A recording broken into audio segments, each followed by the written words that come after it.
Welcome to the Parenting Roundabout podcast for the week of December 5th, 2022. I'm Nicole Erdix, and I'm here with Catherine Haleko.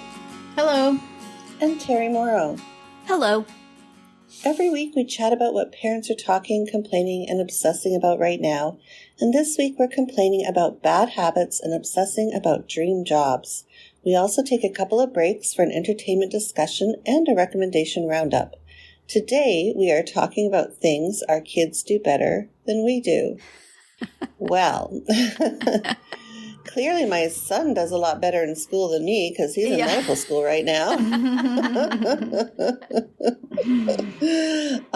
My daughter, she is way better at handling relationships than me. She is like the queen of just being direct, and she's just so much better at navigating relationships, friendships, interactions. Anyway, good for her, because that's hard. It's tough. Yeah, but she just has this personality that she can detach emotionally and see it for what it how the other person might be seeing it. Yeah. And then are you left with all the emotionally? Because you can't. You're still worrying about that boyfriend when she's long done. She's long done. She's over it. And navigating friendships, oh my God, I would have dreamed to have her group of friends in high school. She just, and even now in university, she's just got this huge circle of friends, and they're very close and do stuff. Anyway, it's amazing to me. So clearly my kids are much smarter and much better, much more developed with their social emotional skills. But who got them there, Nicole? Who taught them those things? Who gave them those genes or whatever? Exactly. You can take credit. Okay. You modeled what they did not want to be. Exactly. I showed them how to not behave. A negative example is still a good example. That's right. So that's my story. Wow. Terry, have you got one?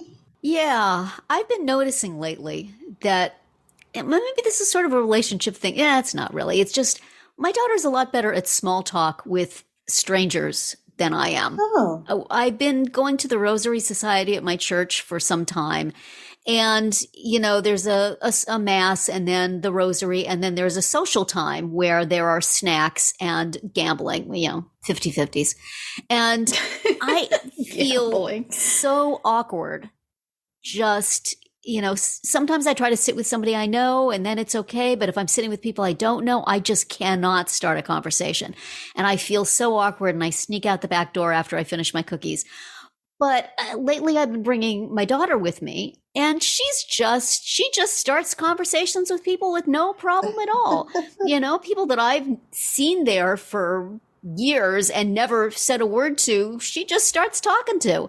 And we sit at a table and she just chats with whoever's there. It's so good. Number one, yay to all the speech therapists over the years. Yeah. And, she's just comfortable in herself, and she doesn't. And I'm like, oh, don't talk to that person. I don't know about that. But then she just goes for it, and it's great. I am so jealous. Good for her. Yeah. And she expresses anger better than I do. She's, she's had a little dispute with her dad for quite some time. And the other day she just came out and started confronting him about it. And they had a raised voice conversation that sent me scurrying out of the room. But I don't do that. I keep it in and then I explode, but I can't just go and say, hey, we're going to talk about this thing. I'm not happy about the way you're doing this. And then the other person talks back loud and I just keep going. I can't do that. That's a healthy thing, I think. Even though I wish they would keep it down. That's still a healthy thing. So she's doing great. Even as I wish she would just, shut up and not embarrass me, she's doing great. I can recognize that she is healthier and more skilled in these things than I am. And I couldn't be prouder. but it's great. It makes me nervous. As I'm remembering all my not so successful conversations and encounters in the past and going, but works for her. You go. How about you, Catherine? What are your kids outpacing you with? Well, I mean, as we know, my daughter is much more physically fit and coordinated and adept than I am. You know, she's always skated. She's really good at picking up choreography. She does all kinds of physical activity, and, you know, I walk, which does not require a lot of coordination. I do yoga as well, but, you know, when you've been doing it for so long and you do the same things, you know, most every time, then you can do it. Right. But yeah, she's, and also, like, you know, very confident in her skills and her body. You know, she doesn't freak out about, you know, how she may look different from other people. You know what I mean? Like, she's just like, you know, this is who I am, and this is what I do. And, you know, I'm proud of it. And I love that. That's awesome. Especially for that age, right? When in this time when there's like social media and just so much pressure to be one way. Yeah, for sure. So so she's definitely better at that than I am, for sure. And then my son, you know, he's super creative, as we know. You know, he writes original plays instead of doing homework, which I would never have done. And he also has an amazing memory. I mean, which I guess is good if you're going to be in the theater field.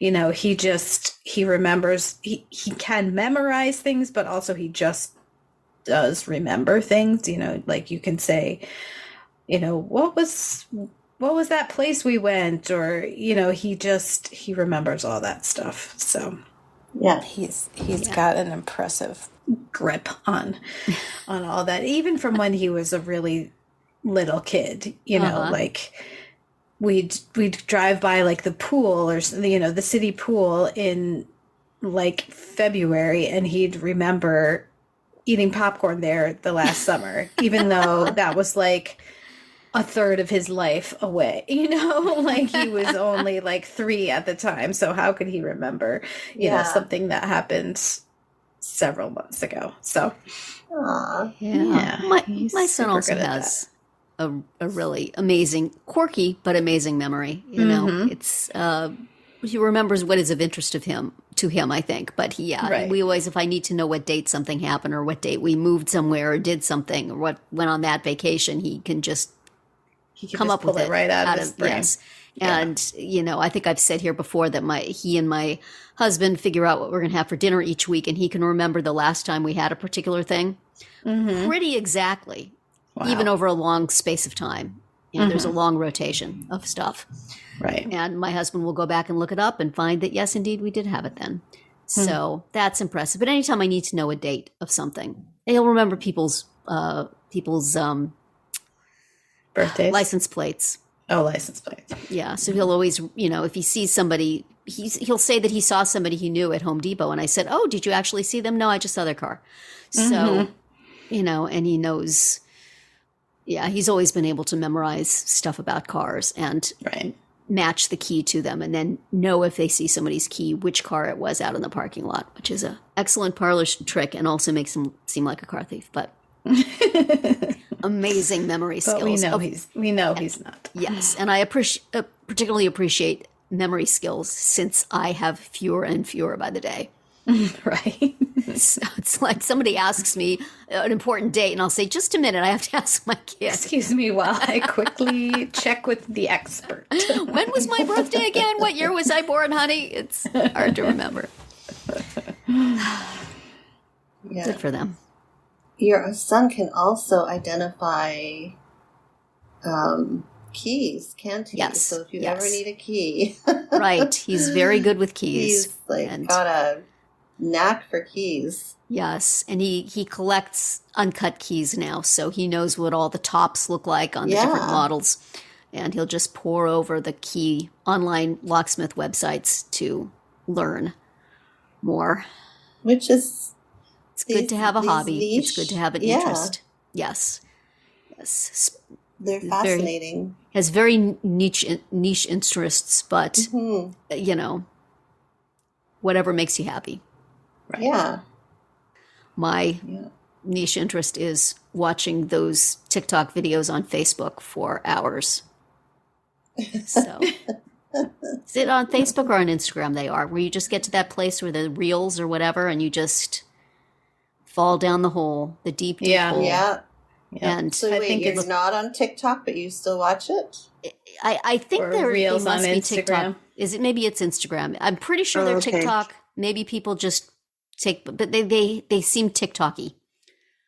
About ladies talking about how the babies they had when they were really young, and then look at this thing that happened at a wedding, and then dogs, and then a scene from The Big Bang Theory, and then more dogs, and then a scene from some other show, and then, more kids. How I told my husband I was pregnant. It just they, one after the other, and it's just, I've started to spend way too much time.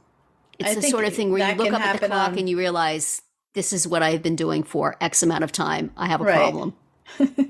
I think that can happen on both Facebook and I think they both have Instagram. It now. It's just once you click on it, that's it. You're done. That's it. It just feeds you. Yep. You're there forever. Did you see the one with the dog in the pool talking like a teenager? It's very funny. Did you see the one of the little girl putting a sticker on a dog, and then you pan over and there's a second dog that's completely covered with stickers? This, patient golden retriever with almost every inch of it covered in stickers. And that look on his face saying, "Help me, please. Somebody please do something." Oh, well. But you all have resisted the urge to sit and just watch reel after reel after reel. You've actually listened to a podcast. We are going to be talking about bad habits later. Right. I was going to save it for that, but it seemed to fit here too. Oh, well, that's it for today's round 1. Tune in tomorrow for our entertainment-themed round 2, and later in the week to find out what we're complaining about, obsessing about, and recommending right now. Maybe all 3 of those apply to those reels. We're always interested in what you have to say, so drop us a comment on our website, our Facebook page, or Twitter, where you'll find us at Roundabout Chat.